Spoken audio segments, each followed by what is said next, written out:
اسلام آباد میں express way کے اطراف باجے فروخت کرنے والوں کے خلاف کارروائیاں کی جا رہی ہیں۔ اے سی رورل نے سوان گارڈن کمرشل ایریا اور اسلام آباد ایکسپریس وے میں ہارن کے استعمال اور فروخت کے خلاف چھاپے مارے ہیں۔ اسی بارے میں تفصیلات جانتے ہیں نمائندہ ABN نیوز زمان مغل سے۔ زمان، بتائے گئے ان چھاپوں سے متعلق۔ جی بالکل، ڈسٹرکٹ ایڈمنسٹریشن کی جانب سے 2 روز قبل یہ آرڈیننس جاری کیا گیا تھا اور سیکشن 144 کا نفاذ کیا گیا تھا اور ہدایت کی گئی تھی کہ 14 اگست کے موقع پر کسی قسم کے جو بڑے ہارنز ہیں اور موٹر سائیکل پہ عمومی طور پہ جو لوگ ہارن لگا کے تو رات بھر جو ہے وہ گھومتے تھے اور اس پریشر ہارن کا استعمال کرتے تھے، ان کے اوپر پابندی لگائی گئی تھی۔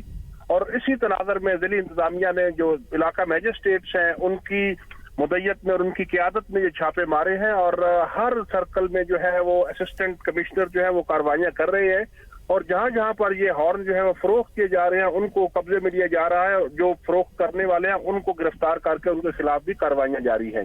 جی ٹھیک، بہت شکریہ۔ زمان مغل اس حوالے سے آگاہ کر رہے تھے۔